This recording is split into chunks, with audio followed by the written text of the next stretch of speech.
শুক্রবার জুমার দিন দুপুর 12টা থেকে 2টার মধ্যে এই ছোট্ট দোয়াটি কেউ যদি 11 বার পাঠ করে, এরপরে সে আল্লাহর কাছে যা চাইবে আল্লাহ পাক তাকে তাই দান করবে। আপনি জানলে অবাক হয়ে যাবেন। জুমার দিন হচ্ছে অত্যন্ত গুরুত্বপূর্ণ, যাকে হাদিসের ভাষ্য মতে সাইয়্যিদুল আইয়াম বলা হয়। আল্লাহর হাবিব সাল্লাল্লাহু আলাইহি সাল্লাম বলে দিয়েছেন, এই জুমার দিন হচ্ছে আল্লাহর কাছে অত্যন্ত প্রিয়। তার কারণ হলো এই জুমার দিনে আল্লাহ রাব্বুল আলামিন হযরত আদম আলাইহিস সালাতু ওয়াস সালামকে সৃষ্টি করেছেন। আদম আলাইহিস সালাতু ওয়াস সালামকে শুধু সৃষ্টি করে নাই, জান্নাত জাহান্নাম, একটি বর্ণনায় পাওয়া যায় গোটা কায়নাতকে আল্লাহ রাব্বুল আলামিন এই জুমার দিনে সৃষ্টি করেছেন। আল্লাহু আকবার পড়েন। এজন্য আমার প্রিয় ভাইরা, জুমার দিন আল্লাহর কাছে এত প্রিয়।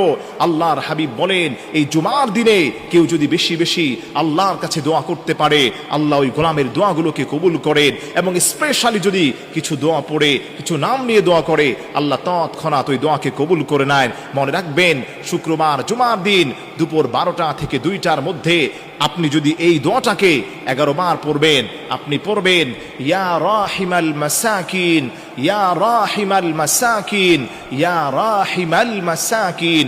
অত্যন্ত সহজ একটি দোয়া, সুন্দর একটি দোয়া, বেসিক একটি দোয়া। বাচ্চারাও এটা সুন্দরভাবে পড়তে পারে, আপনিও পড়তে পারবেন। আপনি 11 বার যদি আল্লাহর উপর ভরসা করে এটা পাঠ করতে পারেন, এরপরে আপনি আল্লাহর কাছে যা চাইবেন আল্লাহ পাক আপনাকে তাই দান করবেন। এই দোয়াটা পড়ার আগে অবশ্যই অবশ্যই আপনি নবী পাক সাল্লাল্লাহু আলাইহি ওয়াসাল্লামের উপর 3 বার যে কোনো দুরূদ শরীফ পড়িবেন।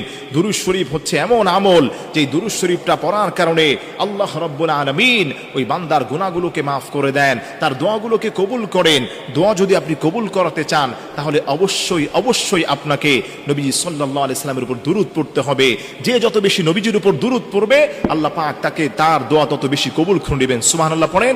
একটি হাদিসের মধ্যে পাওয়া যায়, আল্লাহর যেই গোলামটা আল্লাহর হাবিবের উপর দুরূদ শরীফ পড়ার পরে আল্লাহর কাছে হাত উঠিয়ে যা চাইবে আল্লাহ পাক তাকে তাই দান করবেন। কেউ যদি দোয়া করার পূর্বে আল্লাহর হাবিবের উপর দুরূদ শরীফ না পড়ে, ওই দোয়াটা মুআল্লাকুন ফিস সামা, আসমান এবং জমিনের মধ্যবর্তী স্থান এটা ভাসমান থাকে, ওই দোয়াকে কবুল করা হয় না। এজন্য আমার প্রিয় ভাইরা, আপনি যখনই শুক্রবার পাবেন জুমার দিন দুপুর 12টা থেকে 2টার মধ্যে, অবশ্যই আপনি প্রথমে আল্লাহর হাবিব সাল্লাল্লাহু আলাইহি সাল্লামের উপর 3 বার দুরূদ শরীফ পড়বেন। দুরূদ ইব্রাহিম পড়তে পারেন, সাল্লাল্লাহু আলাইহি ওয়াসাল্লাম এই দুরূদটাও আপনি পড়তে পারেন।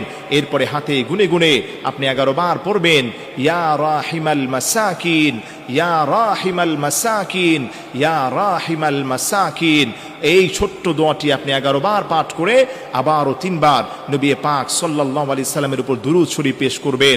আল্লাহর কসম খেয়ে বলি, বুলেটের গুলি মিস হতে পারে, এই দোয়া কখনোই মিস হবে না। আপনি আল্লাহর কাছে হাত উঠিয়ে বলবেন, আল্লাহ হে, আমার দুনিয়াতে কেউ নাই, সবাই আমার বিরুদ্ধাচরণ করে, শত্রু লেগে গেছে, মানুষ আমার ক্ষতি করতে চায়। আল্লাহ বলে, গোলাম তোর জন্য আমি যথেষ্ট। আল্লাহ যদি আপনার জন্য যথেষ্ট হয়ে যায়, আল্লাহ যদি আপনার জন্য একমাত্র জিম্মাদার হয়ে যান, তাহলে এই পৃথিবীর কোনো পরাশক্তি আপনার কোনো ক্ষতি করতে পারবে না। এজন্য আমার প্রিয় ভাইরা, আমি আবারও রিপিট করছি, সময়টা আপনি মনে রাখবেন, সপ্তাহের মধ্যে শ্রেষ্ঠ দিন সাইয়্যিদুল আইয়াম, জুমার দিন। এই জুমার দিনে আপনি এই ছোট্ট আমলটি করে দেখেন, মনের আশা পূর্ণ হয়ে যাবে, ব্যথা বেদনা আল্লাহ দূর করে দিবেন, ডিপ্রেশন দূর করে দিবেন। যেই দোয়া করবেন, নবীজি বললেন উস্তুজিব, ওই গোলামটার সেই দোয়াকেই আল্লাহ পাক কবুল করে নেবেন।